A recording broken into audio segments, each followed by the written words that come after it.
नमस्ते। आप सभी का स्वागत है एक बार फिर से हमारे नवोदय वाले परिवार में। और आज हम हमारे अगले पेपर की तरफ और बढ़ रहे हैं और आपको ले जाएंगे हमारे पेपर नंबर 5 की तरफ, और जो कि रहेगा JNVST 2023 के लिए, जो कि पेपर आपके हो रहा है 29 अप्रैल को। तो आप ज़ोरों ज़ोरों से तैयारी कीजिए और हमारे साथ आगे बढ़ते रहिए, ठीक है। और हमारे चैनल को यदि आपने अब तक सब्सक्राइब नहीं किया है तो सब्सक्राइब कर लीजिए, ताकि हम जो भी वीडियो अभी बनाते हैं वो आप तक जल्दी से जल्दी पहुंच सके, ठीक है। तो बढ़ते हैं हमारे अगले पेपर की ओर। और हमारा पेपर है जो कि जवाहर नवोदय विद्यालय प्रवेश परीक्षा से संबंधित है, ठीक है। यदि मान लो आपको इस वीडियो से क्लासेस के संबंधित कोई क्वेरी हो, कोई क्वेश्चन हो, तो आप हमें इस नंबर पर कांटेक्ट कर सकते हैं। व्हाट्सएप नंबर यही है, कॉलिंग नंबर भी यही है, ठीक है ना। नेक्स्ट देखिए पेपर पैटर्न क्या रहेगा। मानसिक योग्यता आपके 50% की आती है और 25% की गणित पूछी जाती है और 25% की भाषा से रिलेटेड क्वेश्चन होते हैं, ठीक है ना। भाषा में मतलब आपके सामने 4 पैसेज आएंगे जो कि आपके 5-5 नंबर के होंगे। इस प्रकार कितने होंगे 5-5 के 4 होंगे। इस प्रकार से कितने हो जाएंगे 20 क्वेश्चन हो जाएंगे और 25% के होंगे, ठीक है। और गणित भी इसी प्रकार से होंगे, 20 क्वेश्चन पूछे जाएंगे और 25% के मार्क्स होंगे। और मानसिक योग्यता के अंदर 40 क्वेश्चन पूछे जाते हैं और 50% मार्क्स के होते हैं। और 40% में भी कितने टाइप होते हैं 10 प्रकार के टाइप होते हैं, जो कि आपको हमने इंडिविजुअल भी अलग अलग प्रत्येक वीडियो में सही तरीके से एकदम बेस्ट तरीके से करवा दिया है। तो आप यदि मान लो आपने अभी तक हमारी वीडियो को नहीं देखा है तो हमारी प्लेलिस्ट में जाकर डिस्क्रिप्शन में जाकर पीछे नीचे जाकर उस पर क्लिक कीजिएगा, आपको हमारी ये मानसिक योग्यता से संबंधित पूरी सीरीज आपको मिल जाएगी, ठीक है। या फिर आप हमारे इस व्हाट्सएप पे हमसे कांटेक्ट कीजिएगा तो हम आपको पूरा डिटेल शेयर कर देंगे, ठीक है ना। तो और अंकगणित से संबंधित हम आपसे कर रहे हैं बातें, जो अभी हम बात कर रहे हैं, ठीक है ना। लेकिन एक बात हमेशा ध्यान रखना, यदि मान लो आपको नवोदय के अंदर सिलेक्शन पाना है, यदि JNVST एग्ज़ाम में आपको सेलेक्ट होना है, तो आपको पास में सबसे पहले हमेशा ध्यान रखना आपकी इस पोर्शन में पकड़ बहुत तेज़ होनी चाहिए। यदि अब बंदा ये कर जाएगा ना तो मान लो इसमें सब आसान है, बाकी वाला तो हर कोई कर लेता है, लेकिन गणित करने में बहुत कठिन होता है, ठीक है ना। क्योंकि 4th क्लास तक बच्चे इतना नहीं हो पाते, उनका लेवल उतना नहीं होता, ठीक है ना। लेकिन क्या है कि अभी लॉकडाउन की वजह से भी और भी टाइम ख़राब है, ठीक है ना। एक बार ध्यान रखना, क्योंकि लॉकडाउन में पढ़ाई नहीं हुई, स्टडी नहीं हुई, तो उस वजह से बच्चों का और भी लेवल थोड़ा डाउन हो गया। उसकी वजह से और भी आपको बहुत अच्छी मेहनत करने की आवश्यकता है, ठीक है। तो बढ़ते हैं हमारे जो कि हमारा ये तैयारी है, ये क्या है, संपूर्ण फ्री है एक तरीके से यूट्यूब चैनल पर, ठीक है। तो आप हमारे चैनल को सब्सक्राइब करके इस पूरे क्लास का या पूरे कोर्स का लाभ उठा सकते हैं, ठीक है। नेक्स्ट आगे बढ़ते हैं।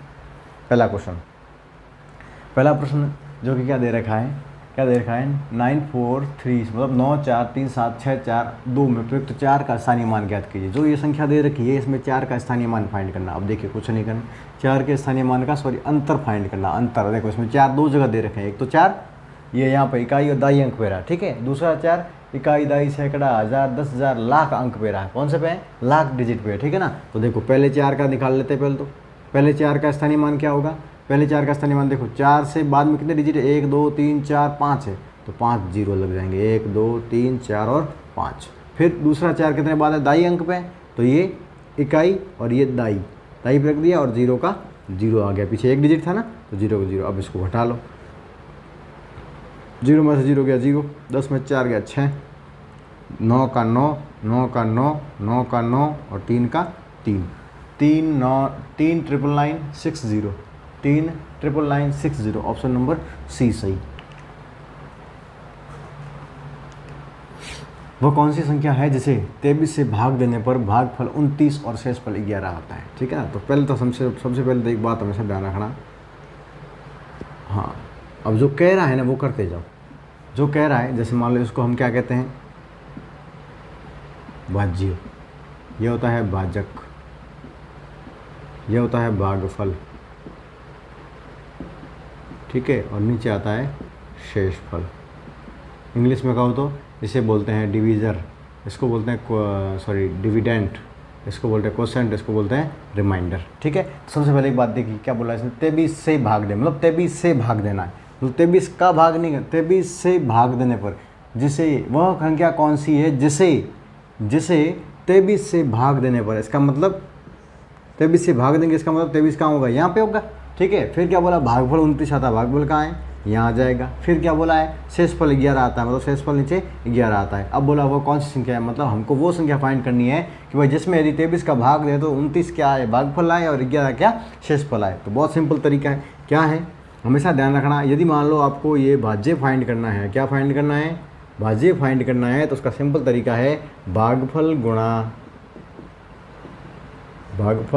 गुणा भाजक प्लस आपका शेषफल, जो भी शेष है उसको जोड़ देना है। ठीक है, तो देखिए क्या है, भागफल कितना है हमारा, भागफल कितना है 29 गुणा भाजक क्या है 23, कितना है 23, प्लस शेषफल कितना है, शेषफल है हमारा 11। तो इन दोनों को पहले गुणा कर दीजिए, फिर इसको इसमें जोड़ दीजिए, हमारी वो संख्या आ जाएगी। तो देखिए इधर 29 मल्टीप्लाई बाय 23, 9 27 का 7 असल का 2, 3 दूनी 6, 6 और 2 12, सॉरी 3 दूनी 6, 6 और 2 8, सॉरी कितना हुआ 8। ठीक है, 3 दूनी 6, 6 और 2 8, फिर दोनों में 18 असल का 1, 2 दूनी 4 और 1 5, 29 2 58। अब 7 का 7, 8 और 8 16 का 6 असल का 1, 667 इज द आंसर। 668 तो क्या आ गया, हमारी वो संख्या आ गई।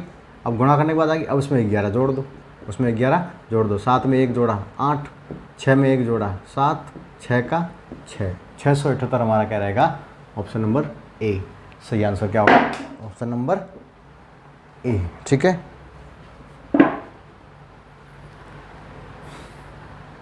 लीजिए बढ़ते हैं हमारे अगले क्वेश्चन की ओर। क्या दे रखा है, उद्यान आभा तूफान एक्सप्रेस, क्या है, एक रेलगाड़ी का नाम है। उद्यान आभा तूफान एक्सप्रेस प्रतिदिन रात्रि 9:10, रात को 9 बजे, क्या बोला, रात को 9:10 पटना से रवाना हुई। कहाँ से रवाना हुई, पटना से रवाना हुई। ठीक है, फिर रवाना होकर वो अगले दिन 15:38। अब देखो 15:38, समझ रहे हो बात को, बात 15:38 बजे कहाँ पहुँची, आगरा फोर्ट पहुँचती है। कहाँ पहुँचती है, आगरा फोर्ट पहुँचती है। तो बताओ रेलगाड़ी को एक स्थान से दूसरे स्थान तक जाने में कितना समय लगा। तो पहले हमेशा एक बात ध्यान रखना, ये 15 जो आप 12 के बाद में बजते हैं ना, 13 14 15 16 17 18 19 20 21 22 23 और 24, ये हमेशा ध्यान रखना दिन के 12 बजे के बाद बजते हैं, हमेशा ध्यान रखना। ठीक है, क्योंकि दिन की शुरुआत हमेशा रात को 12 बजे के बाद होती है। एक नए दिन की शुरुआत कब होती है, रात को 12 बजे के बाद होती है। तो ध्यान रखना, हमारे घड़ी में जो 12 घंटे होते हैं 24 वाली घंटी के अकॉर्डिंग दिन के 12 बजे होते ही पूरे हो जाते हैं। फिर आगे तो फिर 13 14 15 16 बजता है, लेकिन अकॉर्डिंग टू 12 बजे के आधार पे हम घड़ी को क्या कर देते हैं, वापस बंद कर देते हैं। इसलिए इतना ध्यान नहीं देते, लेकिन ध्यान रखना हमेशा 15:38 होगा तो हमेशा ध्यान रखना वो कैसा टाइम है, PM का टाइम है, मतलब दिन के 12 बजे के बाद का टाइम है, दिन के 12 के बाद का टाइम है। तो दिन के 12 के बाद देखिए, आप सीधी सी बात देखिए, आपको निकालना है कि भाई 15:38 हुए, इसका मतलब कितने बजे हैं, तो वो आप निकाल सकते हैं कितना बजे हैं हमारे। ठीक है ना, 12 को माइनस करके निकाल सकते हैं। ठीक है ना, कितना बजेंगे, 3:38 हो जाएंगे। ठीक है ना, तो बस हमें क्या करना, देखिए अब रात के 9 बजे, कितना बजे, रात के 9 बजे कोई ट्रेन रवाना हुई तो सुबह 9:10 बजे आएंगी, तो सुबह भी होगा तो वापस सुबह भी तो 9 बजेंगे। तो जब सुबह 9:10 होंगे तो एक बात मुझे बताओ, 9:10 से लेके रात को 9 बजे से 10 मिनट से लेके दिन को सुबह जब सुबह 9:10 होंगे तब जाके कितना घंटे हो जाएंगे, 12 घंटे हो जाएंगे, क्योंकि सेम डिजिट के बीच में कितने का अंतर होता है, 12 घंटे का। ठीक है ना, तो 12 से 12 घंटे हो गए, कितने हो गए, 12 घंटे हो गए। ठीक है ना, फिर आगे क्या बोला इसने, अब 9:10 हो गए, पहुँचे कब, कितने बजे, ये दोपहर को 3:38 पर पहुँच रहे हैं, मतलब शाम के समय पहुँच रहे हैं, इसका मतलब सुबह अभी तक हुई। तो आगे बढ़ना पड़ेगा हमें, 9:10 से लेके आगे बढ़ेंगे तो 9:10 के बाद में क्या आएगा हमारा, 10:10 के बाद में 11:10, 11:10 के बाद में 12:10, 12:10 के बाद में वापस क्या बचेगा। अब देखो 12:10 तो हो गए, अब अकॉर्डिंग टू तुम इस घड़ी के जाओगे तो आप ऐसा कर लेना 13-10 कर लेना, 14-10 कर लेना, 15-10 कर लेना, ठीक है ना। लेकिन हाँ तो हम उस तरीके से चले जाते, ठीक है ना। तो फिर देखो दिन के 12 बजे के बाद क्या बजते, 13 बजते हैं, 13:10, फिर 14:10, फिर 15:10। अब देखिए 15:10 तो हम आएंगे, इसका मतलब हमें कहाँ जाना, 15:38 पर जाना, ठीक है ना। इसका मतलब हमारा टाइम कितना कम बढ़ रहा है। अब 38 में से 10 मिनट घटा दो, कितना बच गया पीछे, 28 मिनट। इसका मतलब 28 मिनट और बाकी है, ठीक है ना। अब वो पूरे घंटे में काउंट नहीं हो सकता क्योंकि मिनट में 60 मिनट से कम है ये, ठीक है ना। तो इसलिए ये मिनट में रख दिया हमने साइड में, ठीक है। अब देखो इसको जोड़ो, यहाँ तक तो 9-10 तक तो क्या थे, 12 घंटे थे। अब यहाँ से यहाँ आए तो कितना, 1 घंटा और हो गया। फिर यहाँ से यहाँ आए तो 1 घंटा और हो गया। यहाँ से यहाँ आए तो 1 घंटा और लग गया। यहाँ से यहाँ आए तो 1 घंटा और लग गया। यहाँ से यहाँ आए तो 1 घंटा और लग गया। एक यहाँ से यहाँ आए तो 1 घंटा और लग गया। कितने घंटे हो गए, 1 2 3 4 5 6 घंटे और हो गए। तो ये 6 घंटे और हो गए, ठीक है।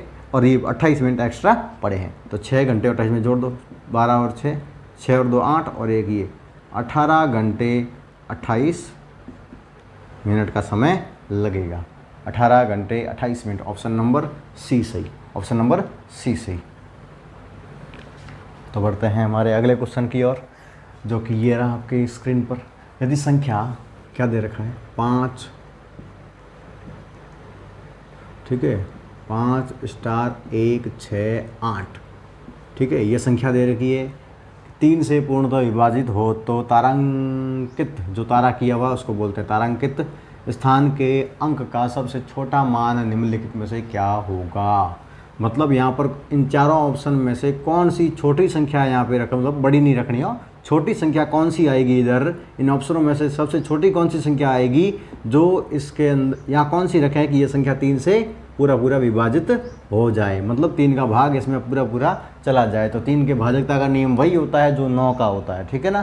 तो मतलब अंकों का योग 3 से यदि विभाजित है, अर्थात या 3 के टेबल में आ रहा है, तो समझना वो संख्या पूरी पूरी क्या है, 3 से विभाजित है। जैसे मान लो हमने जोड़ दिया 5 plus star plus 1 plus 6 plus 8। अब इन सबको जोड़ देंगे तो कितना आएगा, 5 और 1 6, 6 और 6 12, 12 और 8 20 आ गया। अब मुझे एक बात बताओ, 20 में कौन सी हम इन 4 ऑप्शनों में से छोटी से छोटी संख्या रखें ताकि ये पूरी पूरी 3 से विभाजित हो जाए, पूरी पूरी ये संख्या 3 से विभाजित हो जाए। इसको साथ जोड़ेंगे, ठीक है ना। तो देखिए सबसे पहले 9 देखते हैं, 9 जोड़ दे कितना हो गया, 29। कितना हो गया, 9 जोड़ दे कितना हो गया, 29। लेकिन 29 तो 3 के टेबल में नहीं आता, ठीक है। आगे देखिए फिर क्या है, एक जोड़ता है 21, एक कितना, सॉरी एक नहीं, दूसरा क्या है 8। 20 में 8 जोड़ दिया 28, क्या 28 3 के टेबल में आता है, बिल्कुल नहीं आता, ठीक है। 8 नहीं आता, फिर 28 नहीं आता, फिर ऑप्शन नंबर 7, 7 को जोड़ेंगे कितना हो गया 27, 7 को जोड़ दिए कितना हो गया 27, 27/3 बिल्कुल जाता है, 9 बार भाग जाता है, ठीक है ना, ठीक है। अब दूसरी बात एक और समझने की बात है, 20 प्लस 3 तो 20 प्लस 4 करोगे कितना हो जाएगा 24, और 24 में 3 का भाग दोगे तो भी भाग जाएगा, 8 या 24 8 बार जा रहा है। इसका मतलब देखो अब क्वेश्चन समझने की बात है, स्थान के अंक का सबसे छोटा मान कौन सा होगा, क्योंकि देखो बेटा भाग तो दोनों में जा रहा है, यदि 7 रखोगे तो भी जाएगा, 4 रखोगे तो भी जाएगा, मतलब यहाँ पर 7 भी रख सकते हो 4 भी रख सकते हो, ठीक है ना। तो 3 से विभाजित दोनों कंडीशन में होगी, लेकिन क्वेश्चन ने क्या बोला है कि सबसे छोटा मान कौन सा, तो सबसे छोटा कौन सा मान नंबर है 4 है, तो ऑप्शन नंबर डी हो जाएगा। इस प्रकार हमारा आंसर क्या आ जाएगा, ऑप्शन नंबर डी, ठीक है। आगे बढ़ते हैं, लो आगे बढ़ते हैं हमारे अगले क्वेश्चन की ओर, जो कि रहा ये 9.99 मीटर का 333 सेंटीमीटर, क्या सेंटीमीटर कितना प्रतिशत है, मतलब जो ये 333 है ना, ये इसका कितने प्रतिशत है ये पूछ रहा है, ये इसका कितने प्रतिशत है ये पूछा। लेकिन सबसे पहली बात ये ध्यान रखना कि इसमें दे रखा है सेंटीमीटर, यहाँ दे रखा मीटर, तो सबसे पहले क्या करना पड़ेगा, हमें इस मीटर को किस में बदलना पड़ेगा, सेंटीमीटर में बदलना पड़ेगा। और मीटर से सेंटीमीटर में जा रहे हैं, इसका मतलब कौन सी यूनिट में जा रहे हैं हम, बड़े से छोटे की तरफ जा रहे हैं, ठीक है ना, बड़े से छोटे की तरफ जाते हैं। तो हमेशा ध्यान रखना, यदि मान लो आपको बड़ी यूनिट से छोटी यूनिट की तरफ जाना है तो हमेशा क्या करोगे, मल्टीप्लाई करोगे, मतलब गुणा करोगे, हमेशा ध्यान रखना गुणा करोगे। और गुणा किसका करोगे, जो इन दोनों के बीच में रिलेशन होगा। इसका मतलब 1 मीटर बराबर कितना होता है 100 सेंटीमीटर होता है, कितना होता है 100 सेंटीमीटर होता है। इसका मतलब जब हम 9.99 को सेंटीमीटर में बदलेंगे तो 100 से गुणा करेंगे। कैसे करेंगे? 100 से गुणा करेंगे। लेकिन एक बात ध्यान दीजिए, मैंने आपको पहले ही बताया है, यदि जीरो हो, डेसिमल हो, एक बार के लिए तो भूल जाओ, कुछ नहीं है, समझना ही नहीं कुछ, ठीक है ना। सबसे पहले देखो, इधर लिखा है 999, इधर लिखा है 1, तो 999 का पहाड़ा एक बार बोलोगे तो कितना आएगा? 999 आएगा। अब पीछे कितने जीरो? 2 जीरो थे, तो ये जीरो लीजिए, लगा दिए 2 जीरो। अब ये क्या कह रहा है कि डेसिमल कितने बाद है? 2 के बाद है। डेसिमल कितने बाद है? 2 के बाद है। तो देखिए डेसिमल लगा सकते हो 2 के बाद, लेकिन देखिए डेसिमल लगा दीजिए 2 के बाद, तो ये लगा दिए डेसिमल 2 के बाद, 1 और ये 2 लगा दिए साइड से काउंट करके, तो कितना आ गया? 999 सेंटीमीटर आ गया। कितना आ गया? 999 सेंटीमीटर आ गया। अब क्या पूछा था? परसेंटेज पूछा था, तो प्रतिशत फाइंड करना है। प्रतिशत किसका फाइंड करना है? 333 का फाइंड करना है ना भाई। 333 इसका कितना प्रतिशत, यही पूछा ना। तो जिसका फाइंड करना है उसको रख दो ऊपर, जिसमें से फाइंड करना है वो लिख लो 999 नीचे, गुणे में क्या कर दो? 100, क्योंकि प्रतिशत फाइंड करना है, ठीक है। अब देख लो 333 का भाग 333 में 1 बार गया और 999 में 3 बार गया, जाए तो देख लेना, ठीक है ना। सेम चीज़ सेम भाग जाते, 3 में भाग 1 बार गया, 3 में 1 बार, वैसे करके 333 में कितनी बार गया? 1 बार गया, ठीक है ना। क्योंकि देखिए 333 का टेबल 3 बार लिखोगे तो 999 आएगा, ठीक है ना, एक ही टेबल के, ठीक है ना। इसलिए 333 में 1 का भाग, 133 का भाग 333 का भाग 1 बार गया और 999 में 33 का भाग 3 बार गया, 333 का भाग 3 बार गया, ठीक है। अब बचा क्या है ऊपर? 1/3 गुणे में 100, तो 100/3, और 100/3 को जब सॉल्व करोगे तो कितना आएगा? 33 तिया, 3 का भाग दोगे तो 33 तिया 99 और 1 बच गया ऊपर, तो 33/1/3% is the answer, option number D, ठीक है। बढ़ते हैं हमारे अगले क्वेश्चन की ओर, यदि 12 मीटर लंबे किसी इलेक्ट्रिक पोल की छाया की लंबाई 9 मीटर है, मतलब 12 मीटर लंबे, 12 मीटर के खंभे की छाया कितनी है? 9 मीटर है। कितनी है? 9 मीटर है, ठीक है। 12 मीटर खंभे की छाया कितनी है? 9 मीटर। ये तो 12 मीटर तो क्या है? खंभा है, ठीक है। 12 मीटर खंभे की लंबाई कितनी है? छाया की लंबाई, जैसे मान लो कोई ये खंभा है, ठीक है, ये कोई खंभा है, इसकी जो छाया पड़ रही है ना ज़मीन पे, अब ये तो है 12 मीटर और ये है 9 मीटर, ठीक है। अब आगे क्या बोले कि तो प्रति मीटर इलेक्ट्रिक पोल की छाया कितनी होगी? मतलब ये बोला कि मतलब ये 1 मीटर, फिर ये 2 मीटर, मतलब जब तक ये इतना है तब इसकी छाया जो ये है वो किस हिसाब से होगी, मतलब वो कितनी होगी? जब 1 मीटर की पोल की लंबाई होगी तो छाया कितने मीटर की होगी, ये पूछा है। तो सीधी सी बात है, हमें 12 मीटर का दे रखा है 9 मीटर, तो 1 मीटर का पहले फाइंड कर लो। तो प्रति मीटर पूछा है ना, तो 1 मीटर का फाइंड कर लो। प्रति मतलब क्या होता है? 1, तो प्रति मीटर खंभे की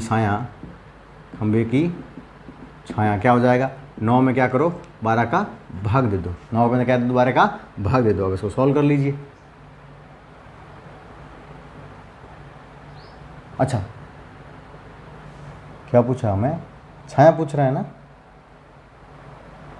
पोल की छाया की लंबाई क्या होगी?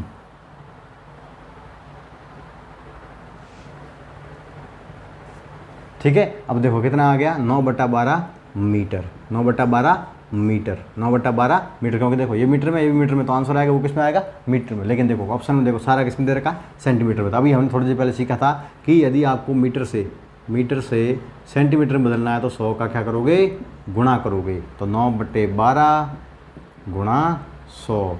अब देखिए भाग दे दीजिए, इसमें किसका भाग जा रहा है? 3 का भाग गया 3 बार, 3 का भाग गया 4 बार, 4 से 100 कट गया 25 बार, 25 दिया 75 सेंटीमीटर। कितनी होगी?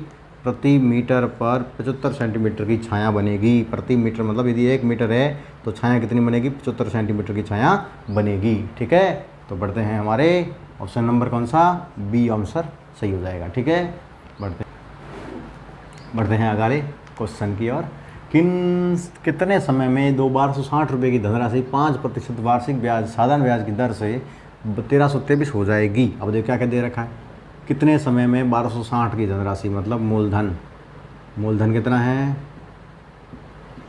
मूलधन है 1260, फिर बोला प्रतिशत कितनी? धनराशि 5% वार्षिक साधारण 5%, इसका मतलब दर कितना है? दर 5%। फिर क्या बोला? ब्याज की दर से 1323 हो जाता है, 1323 हो जाता है। ऐसा नहीं बोला कि ब्याज 1323 है, कि साधारण ब्याज की दर से 1223 होता है, कौन सा था 1260 था ना, वो क्या हो जाता है 1323 हो जाता है। इसका मतलब ये क्या है हमारा मिश्र धन है। क्या है? मिश्र धन है। इसके अंदर ब्याज और मूलधन दोनों जुड़े हुए हैं, ठीक है ना। तो कितना हो गया 1323। अब क्या पूछा है क्वेश्चन, क्या पूछा था कि कितने समय में, इसका मतलब क्या फाइंड करना है हमको, टाइम फाइंड करना है, समय फाइंड करना है, ठीक है ना। तो समय फाइंड करने का फॉर्मूला अभी बता देते हैं, लेकिन उससे पहले एक चीज़ करनी है कि हाँ आपको देखो मूलधन भी दे रखा है और मिश्र धन दोनों दे रखा है, ठीक है ना। तो आप क्या करो इसमें ब्याज निकाल लीजिए। तो ब्याज का फॉर्मूला क्या होता है, मिश्र धन माइनस मूलधन।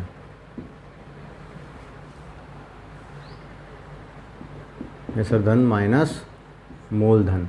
मिश्र धन कितना है हमारा 1323 माइनस कितना करेंगे 1260, कि 3 में से 0 गया 3, 12 में 6 गया 6, 2 में से 2 गया 0, 1 में से 1 गया 0। तो हमारा जो ब्याज आ गया वो कितना आ गया 63 आ गया। कितना आ गया 63 आ गया। कितना आ गया 63 आ गया, ठीक है। जो ब्याज है वो हमारा कितना आ गया 63 आ गया। कैसे यार 1260 40 और 20 60 और 3 हाँ बिल्कुल कितना आ गया 63 आ गया। अब देखिए बहुत सिंपल तरीके से समय का फॉर्मूला क्या होता है, कल भी हमने बताया था आपको नेक्स्ट पिछले पेपर में हमारे, ठीक है ना। क्या दे रखा है, जब समय फाइंड करना हो तो क्या करना है, ब्याज मतलब SI गुणा 100 रेट इंटू प्रिंसिपल। जब टाइम फाइंड करना है तो रेट इधर ले आओ, रेट को फाइंड करना है इधर ले आओ, समय को इधर ले जाओ। प्रिंसिपल फाइंड करना है तो प्रिंसिपल को इधर ले जाओ, बाकी वाले को इधर ले आओ। जिसको फाइंड करना है उसको इधर रखना है, ठीक है। तो बस अब देखिए ब्याज कितना है 63 मल्टीप्लाई बाय 100 डिवाइड बाय कितना दे रखा है, रेट है 5 और प्रिंसिपल कितना दे रखा है 1260, ठीक है। अब देखिए बड़ी संख्या कौन सी है, ये है 0 और 6, 6 और 2 8, 8 और 1 9। इसका मतलब इसके अंदर 9 का भाग जाएगा। इस पूरे नंबर का सम कितना है 9 है। इसका मतलब ये 9 के टेबल में आता है, तो ये क्या है 9 से पूर्णतः विभाजित है, तो इसमें 9 का भाग जा रहा है और इसके अंदर भी 9 का भाग जा रहा है। तो इसके में 9 का भाग देते हैं, 9 का भाग देते हैं। 9 तिया 9 साते 63, इसमें 9 का भाग गया एक बार, पीछे बच गया 3, 3 6 6 9 6 9 चौक 36, फिर बच गया 0 140 आ गया, ठीक है। अब 7 से कट गया ये एक बार और 7 से कट गया ये 2 बार और 0 का 0, 20 रह गया नीचे। अब देखिए 20 से ये 100 कट गया 5 बार और 5 से ये 5 कट गया एक बार। अब बचा क्या, कुछ भी तो नहीं ना, ऊपर 1 है, इधर 1 है, मतलब 1/1 बचा। क्या इधर 1 बचा, इधर 1 बचा, नीचे इधर 5 भाग 1 बार गया, इसमें भी 1 बार गया तो नीचे भी 1 बचा। इधर 20 को हमने पूरा कर दिया, 20 में 1 बार गया था, तो 1 का 1 गुणा 1 करोगे तो 1/1 इक्वल टू कितना आएगा 1 वर्ष आंसर आएगा। कितना आएगा हमारा 1 वर्ष आंसर आएगा, ठीक है। Option number D. बढ़ते हैं हमारे अगले क्वेश्चन की ओर।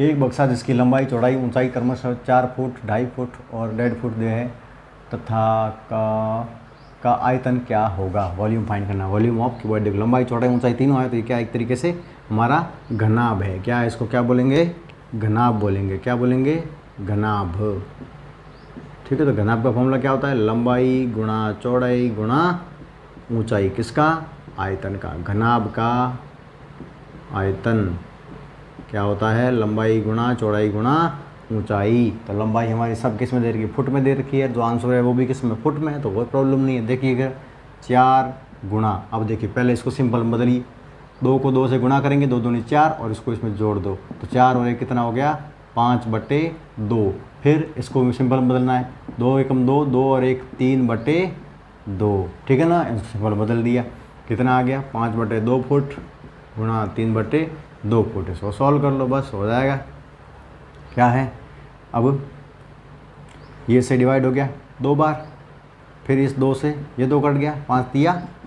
हमेशा ध्यान रखना जो नंबर यहाँ होल नंबर पार्ट में होता है, जो फ्रैक्शन में होते हैं, जो डिनोमिनेटर होता है ना, उस डिनोमिनेटर का और इस होल नंबर का हमेशा क्या होगा डिवाइड होगा, ठीक है ना। इस डिनोमिनेटर का और इसका हमेशा क्या होगा डिवाइड होगा। तो ध्यान रखना 2 से 2 काट दिया, इस 2 से हमने 2 को 2 बार कर दिया, तो अब कितना बचा 5 तिया 15 फुट। अब देखिए फुट देखो बेटा, इसमें भी पीछे फुट लगा है, इसके पीछे भी फुट लगा है और इसके पीछे भी फुट लगा है, तो फुट गुणा क्या आ जाएगा फुट क्यूब। कितना आ जाएगा foot cube, 15 foot cube. Option number A सही, ठीक है। बढ़ते हैं अगले क्वेश्चन की ओर। एक रेलगाड़ी की चाल 72 किलोमीटर प्रति घंटा है तो उसकी चाल मीटर पर सेकंड में कितनी होगी। अब देखो सीधी सी बात है, क्या दे रखा है, सीधी सी ये बात, रोड़ा बनेगा ज़रूर। कितना है, एक रेलगाड़ी की चाल कितनी दे रखी है, 72 किलोमीटर पर हावर, मतलब किलोमीटर पर हावर में दे रखी। आपको बदलना किस में है, मीटर पर सेकंड में, बस बदल दीजिए, इसमें कौन सी बड़ी बात है, ठीक है ना, बहुत सिंपल है। 1 किलोमीटर में कितने मीटर होते हैं, 1000। 1 घंटे में कितने सेकंड होते हैं, तो देखो 1 मिनट में सेकंड कितने होते हैं, 60, तो 60 मिनट में कितने हो जाएंगे, 1 मिनट में सेकंड होते हैं 60 सेकंड, तो 60 मिनट में कितने में, क्योंकि 1 घंटे में कितने होते हैं, 1 घंटे में 60 मिनट होते हैं, तो 60 मिनट में कितने हो जाएंगे, 60 × 60 करोगे तो कितना आएगा, 3600 सेकंड। कितने आएंगे, 3600 सेकंड। तो डिवाइड कैसे करोगे, 3600 का डबल जीरो से डबल जीरो को 2 से कट गया 5 बार, ये 2 से कट गया 18 बार। अब ये कटेगा नहीं तो आंसर क्या आ गया, 5/18। इसका मतलब जो हमारा 72 किलोमीटर दे रखा है उसको आप 5/18 से गुणा कर दीजिए, आपकी वैल्यू कैसे बदल जाएगी, मीटर पर सेकंड में बदल जाएगी। इसको मीटर पर सेकंड में बदलना था, बदल देंगे बिल्कुल। देखिए ये क्या है, 18 से कट गया 4 बार, 4 से कट गया 5, 20 बार, मतलब 20 मीटर पर सेकंड। आंसर 20 मीटर पर सेकंड, ऑप्शन नंबर 20 सही। ठीक है, ठीक है, कितना दे रखा है, 20.46। ये भाग है बेटा, कितना है, भाग है, ठीक है, भाग 0.8 का मान क्या होगा, मतलब इसको इससे डिवाइड करना, नॉर्मल सी बात है, बस कर लीजिए। इसको सॉल्व करने का तरीका है, आप उसको फ्रैक्शन में रखिए। डेसिमल नंबर को हमेशा सॉल्व करने का आसान तरीका क्या होता है, आप उसको डेसिमल में रखिए। तो देखो 20.46 डिवाइड बाय 0.8। अब देखिए जितने बार डेसिमल है वो देख लीजिए। देखो ऊपर डेसिमल कितने, 2 के बाद है, नीचे डेसिमल कितना है, 1 के बाद है, तो 2 में से 1 घट जाएगा, पीछे कितना बचेगा, 1, मतलब ऊपर कितना डेसिमल 1 के बाद बचेगा। या तो इसको ऐसे कर लो, 204.6/8 ये आएगा, या फिर आप इसको ऐसे करो, डेसिमल हटा, नीचे कितना आएगा 100, फिर डेसिमल यहाँ से हटा तो नीचे ऊपर कितना जाएगा 10, 0 से 0 कट गया। अब देखो ऊपर क्या बच रहा है, 20.46, नीचे क्या बचा 80, क्या बचा 80, ठीक है। अब देखिए अब क्या बचा, नीचे क्या बचा 80, ठीक है। अब ये 0 हटेगा तो ऊपर जाके क्या लगेगा, 1 के बाद डेसिमल लग जाएगा, ठीक है ना। तो ये कहीं ज़रूरत नहीं, आप सीधा डिवाइड कर दीजिए, जो भी होगा आ जाएगा, ठीक है ना। 20.46 डिवाइड बाय 80 है। अब देखो इसमें 2 का भाग कितनी बार गया, 40 बार, इसमें 2 का भाग कितनी बार गया, 10, 2 और 3, 1023 बार, ठीक है। अब आगे देखिए, इसमें 3 और 2 5 और 1 6, इसमें 3 का भाग जा रहा है, इसमें नहीं जा रहा है, ठीक है। लेकिन हाँ अब देखिए, अब इसमें भाग दीजिए, 1023 डिवाइड बाय 40। अब 40 का भाग कितनी बार गया, 4 3 12, 120 ज़्यादा हो रहा है, तो 4 दूनी 8, 4 दूनी 8, कितना आ गया 80, कितना बच गया 2, 10 में से 8 गया 2, 22 आ गया। अब 3 का 3, अब 40 का भाग कितनी बार बोलो, 223 से आगे नहीं जाए, 40 का भाग 40, 4 8 8 5 8 चौक 32, 9 चौक 36, 8 चौक 32, 7 चौक 28, 7 चौक 28, 7 छंग 4 छंग 6 चौक 24, 240 आएगा, 4 पंजे 20, 200 आएगा, ठीक है। हाँ तो 40 का टोटल कितनी बार बोला हमने, 5 बार, कितना आ गया 200, फिर नीचे कितना आ गया 23, आया पॉइंट, आया 0। अब देखो 7 चौक 28, 6 चौक 24, कितना गया 6 बार, 224, 240 आ गया, सॉरी 240 निकाल नहीं चलेगा, वापस वही आएगा, ठीक है ना। 5 बार गया, कितनी बार गया 5 बार गया, 200 बार, ठीक है। नीचे कितना आएगा 30, अब भी वो पॉइंट है, वापस लगाओगे कितना आ जाएगा 4 का बार, 8 चौक 32, 9 चौक 36, 9 चौक 36, 8 चौक 32, 320, 8 7 7 चौक 28, 7 चौक 28, 200 80, नीचे कितना आएगा 20, तो हमारा कितना हो जाएगा 25.57, 25.57, 25 पॉइंट, देखो 0 पॉइंट गलत, 2 पॉइंट गलत, ये गलत, ऑप्शन नंबर डी सही, 25.575, ये ऑप्शन सही हो जाएगा, ठीक है ना। फिर देखिए यहाँ पर 0 लग जाएगा, 200 आ जाएगा, ये 5 का भाग दिया, नीचे आ जाएगा 200, 200 में से 2 जाएगा 0 आगे नीचे, ठीक है। ऑप्शन नंबर क्या हो जाएगा हमारा, बी डी सही हो जाएगा, ठीक है ना। ऑप्शन नंबर डी सही हो जाएगा, ठीक है।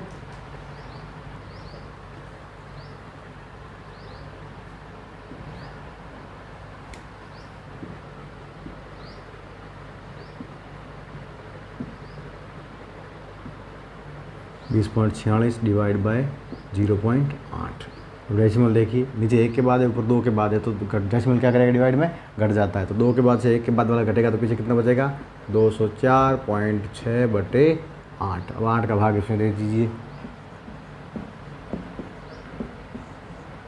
8 का भाग कितनी बार गया, 8 दूनी 16, पीछे बच गया 4, फिर आ गया 4, 8 पंजे 40, पीछे कितना बच गया 4, फिर डेसिमल है तो डेसिमल चला है उतर, फिर उतार दिया 6, ठीक है ना। ध्यान रखना इसकी बारी लेने से पहले डेसिमल को ऊपर भेज दो, भेज दिया, अब 6 आ गया, 8 पंजे 40, पीछे कितना बच गया 6, फिर कितना बार गया 1 0 और आ गया 8 पंजे 40, 8 6 48, 8 7 56, 8 7 56, पीछे बच गया 4, आया 0, 8 पंजे 40, option number 25.575, option number D सही, ठीक है। इस प्रकार से भी आप कर सकते हैं, ठीक है।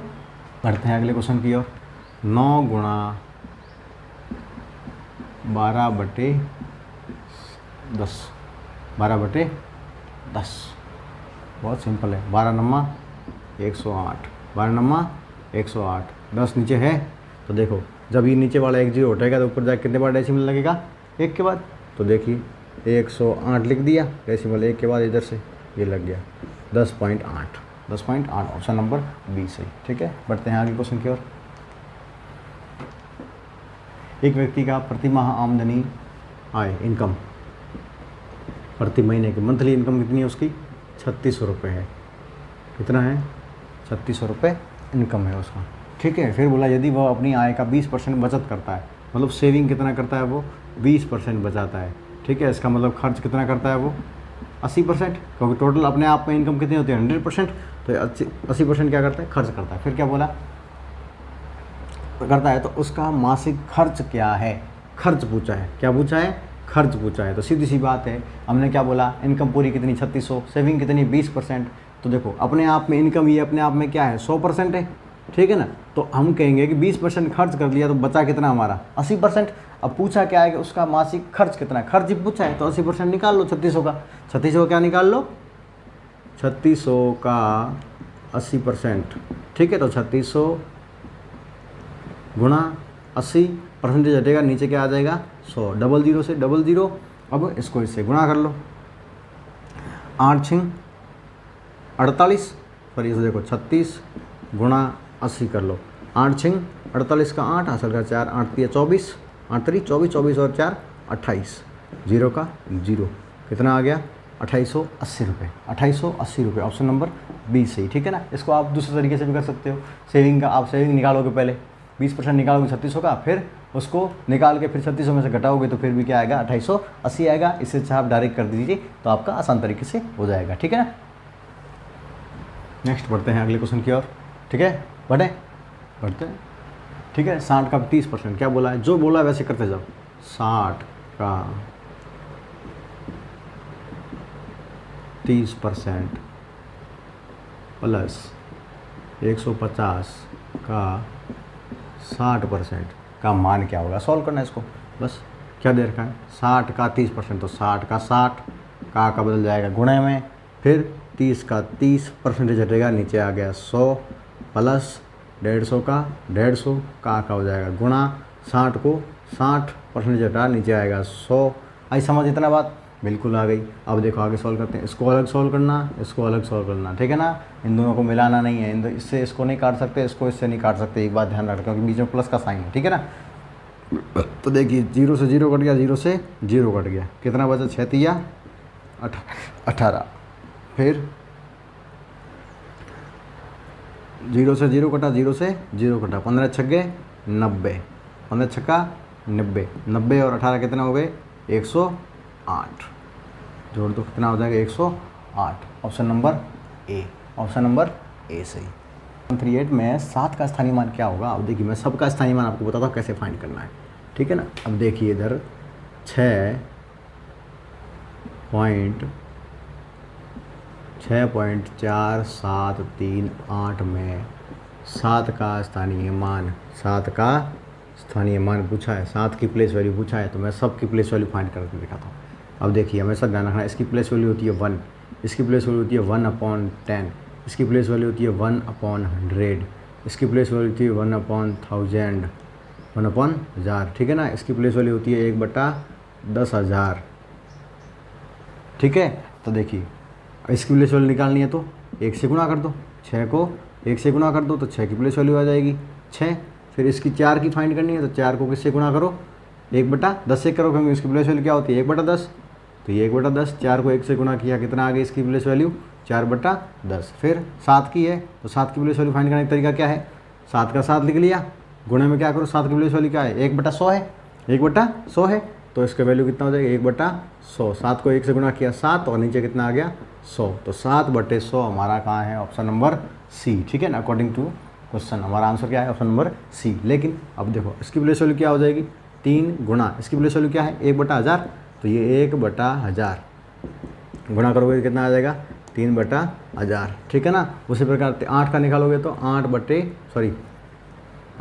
गुणा 1/10,000, उसे सॉल्व करोगे तो 8/10,000, ठीक है, ये हमारा सही रहेगा, ठीक है। नेक्स्ट बढ़ते हैं अगले क्वेश्चन की ओर। व्यंजक 16 18 क्या दिया 16 गुणा 8 माइनस 6/2 का मान निकालिए। बहुत सिंपल तरीके से सॉल्व करना है। पहले सबसे पहले क्या करते हैं BODMAS वाला रूल लगाना है, BODMAS, bracket of divide multiply addition subtraction, ठीक है ना। वही कोष्टक करो फिर आप सॉल्व करो, का सॉल्व करो, आपका मतलब का भी हमने किया था ना, का गुणा वो वाला, ठीक है ना। फिर डिवाइड करो मतलब भाग करो, फिर गुणा करो, फिर बाकी करो, फिर जोड़ करो, फिर घटाव करो, ठीक है। वो देखिए सबसे पहले क्या भाग दे रखा तो भाग करेंगे, इसको पहले सॉल्व करेंगे। 2 का भाग 6 में दिया कितना आ गया 3, माइनस का माइनस 8 का 8, गुणे का गुणा 16 का 16, ठीक है। अब देखिए अब गुणा पहले करेंगे तो 8 16 आटा 128, 128 माइनस 3 करोगे कितना आ जाएगा 125 is the answer, option number B. एक थैले में 25, अब देखो समझने वाली बात ये है, अभी एक साइड में लिखे हुए हैं पैसे, एक साइड में लिखे हुए हैं 25 पैसे के 8 सिक्के है ना। तो देखो इधर लिख लेते हैं सिक्के, सॉरी इधर लिख दे पैसे, इधर लिख देते हैं सिक्के, ठीक है। और जो आंसर आएगा वो हमारा क्या है रुपये में कन्वर्ट करेंगे, ठीक है ना। अब देखिए 25 पैसे के 8 सिक्के, तो 25 पैसे के कितने हैं 8 सिक्के, इसका मतलब 25 आटा, भाई देखो एक 25 पैसे का सिक्का है और 8 सिक्के हैं, तो रुपये फाइंड करने टोटल, तो क्या करोगे 8 को 25 से गुणा कर दो, 25 आटा 200 पैसे, कितने हो गए हमारे 200 पैसे। फिर दूसरा क्या बोला इसने 50 पैसे के 32 सिक्के, 50 पैसे के 32 सिक्के, इसका मतलब एक पैसा, एक जो सिक्का है वो कितने का है 50 पैसे का है, ठीक है ना। और कुल सिक्के कितने हैं 32 सिक्के, तो 32 को 50 से गुणा कर दो, 5 दूनी 10 का 0 असल का 1, 5 तिया 15 और 1 16, और ये 1 0 का 1 0, कितना आ गया हमारा 1600 पैसे, कितने आ गए 1600 पैसे। फिर क्या बोला इसने 1 रुपये के 13 सिक्के, अब ये देखो ये तो रुपये ही दे रखा है, 1 रुपये के 13 सिक्के हैं, ठीक है ना। तो सीधी सी बात है 1 रुपये के 13 सिक्के तो कितने हो जाएंगे 13 रुपये। ये पैसे वैसे में नहीं है, ध्यान रखना इस बात का, कन्फ्यूजन नहीं होना थोड़ा, ठीक है। इसलिए आपको कन्फ्यूज करने के लिए जाता है कि 1 रुपये में 13 सिक्के तो 13 रुपये, सीधी सी बात है, 1 रुपये के बराबर होता है ना, एक सिक्का 1 रुपये के बराबर, तो 13 सिक्के कितने हो जाएंगे 13 रुपये, ठीक है। बस कन्फ्यूजन होगी वो वहीं पे होगी, ठीक है ना, यहाँ पे थोड़ा ध्यान से करना पड़ेगा, ठीक है ना। अब देखिए क्या करना है, बताइए कि बैग में कुल कितने पैसे, बस सिंपल सी बात है, क्या दे रखा है 200 पैसे, इसको देखो पैसे में जो दे रखा है उसको किस में बदलना पड़ेगा हमको रुपयों में, क्योंकि हमको किस में पूछा रुपये में पूछा है ना, तो पैसे से किस में बदलना पड़ेगा रुपये में। एक बात ध्यान रखना, पैसा क्या होता है छोटा यूनिट होता है और रुपया क्या होता है बड़ा होता है, तो छोटे से बड़े में जाएंगे तो हमेशा क्या करेंगे भाग करेंगे, क्या करेंगे भाग करेंगे, और भाग किसका करेंगे इनके रिलेशन का करेंगे। रिलेशन किसका, 1 रुपये में कितने पैसे होते हैं 1 रुपये में 100 पैसे होते हैं। तो इसलिए किसका भाग करोगे, 100 का भाग करोगे। तो ध्यान रखना ये 200 पैसे हैं ना, इन 200 पैसों को जब आप रुपयों में बदलोगे तो 100 का क्या करोगे, भाग दोगे। 0 से 0 कट गया, 2 रुपये आ गए। कितने आ गए इधर, 2 रुपये आ गए। ये तो कि पहली। दूसरा क्या है, 1600 पैसे। तो इसमें भी वही कि भाई 100 का भाग दो। 00 से 00 कटा, कितना आ गए, 1600 रुपये आ गए। सॉरी 16 रुपये, कितना आ गए, 16 रुपये। अब हमारे पास 13 रुपये एक्स्ट्रा में थे पहले। अब इन सबको जोड़ दो, कुल थैले में कितने वो पता चल जाएंगे। देखो इसका 1 आ गया, 2 आ गया, 3 प्रकार के सिक्के थे और तीनों को हमने देख लिया। अब देखो कितना हो गया, 2 और 6 8, 2 और 6 8, 8 और 3 11 का 1, असल का 1, 1 और 1 2, 2 और 1 3, टोटल थे 31 रुपये। कितने थे बैग में, 31 रुपये। ऑप्शन नंबर सी सही। ठीक है। 120 के अभाज्य गुणनखंड क्या है, अरे भैया 120 के अभाज्य गुणनखंड,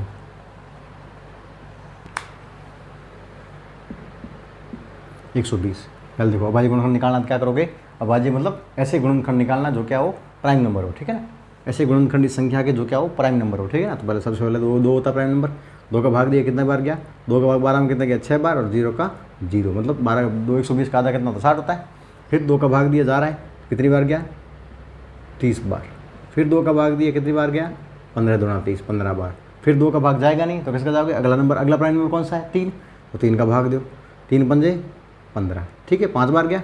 फिर अब 3 का नहीं जा रहा, 5 में सिर्फ किसका जा रहा है, तो देखो 4 प्राइम नंबर नहीं है, अगला कौन है, 5 प्राइम नंबर है, तो 5 का भाग दोगे, कितना गया, 1 बार। अब देखो फैक्टर कौन सा आ गया, 2 गुणा 2 गुणा 2 गुणा 3 गुणा 5। ये कौन से ऑप्शन में आपको देखने को मिल रहा है, बस देख लीजिए। 3 बार 2 आ रहे हैं, यहाँ 2 ये गलत हो जाएगा, यहाँ 2 है 2 गलत हो जाएगा, यहाँ देखो 2 ये गलत हो जाएगा। ऑप्शन नंबर ए सही, ऑप्शन नंबर ए सही। अगले क्वेश्चन की और ये रहा आपके स्क्रीन पर, क्या देखिए, 0 क्या बोला है, 0.721 माइनस 0.39। कुछ नहीं करना है, कुछ नहीं करना है, डरना नहीं है, देख के डरना नहीं है। देखो कि जो लिख रहा है वैसे लिख लो, 0.721 लिख दिया। अब इसमें से ये घटाना है। ठीक है, इसमें से ये घटाना है। तो देखिए घटाओगे कैसे, 0 देख डेसिमल जहाँ है वहाँ डेसिमल लगा लिया, ये डेसिमल लगा लिया। 0 जहाँ है मतलब डेसिमल के इधर है ना, तो इधर पहले भी डेसिमल लगा लिया। फिर डेसिमल के इधर बाद कौन है, 3 है, तो डेसिमल के इधर क्या लगा लिया, 3 लगा लिया। फिर 3 के बाद कौन, 9 है, तो इधर 9 लगा लिया। अब यहाँ कुछ नहीं है तो कुछ नहीं, तो 0 लगा दो, कोई प्रॉब्लम नहीं।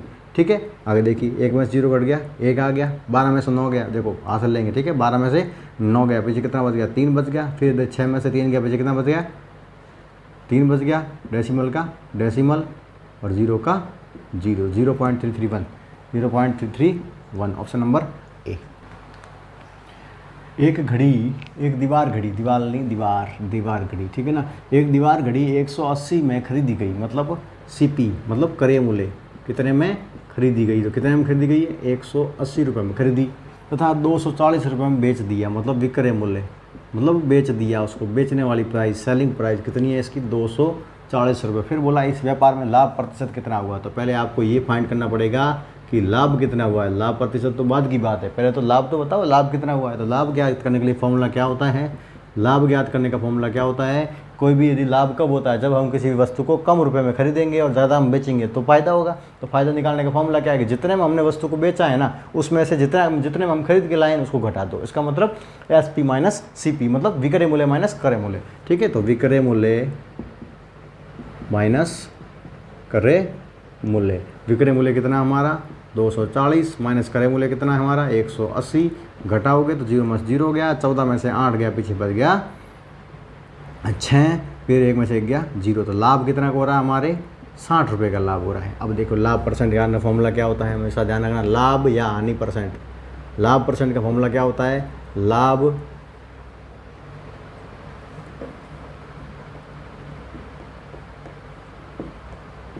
का फॉर्मूला क्या होता है, सॉरी लाभ परसेंट का फॉर्मूला क्या होता है, लाभ प्रतिशत। ठीक है ना, लाभ बटा क्रय मूल्य, हमेशा लाभ या हानि प्रतिशत हमेशा क्रय मूल्य फाइंड होता है, और प्रतिशत फाइंड करना इसलिए क्या करोगे 100 से गुणा करोगे। तो लाभ कितना हमारा 60 बटा क्रय मूल्य कितना है 180 गुणे में 100।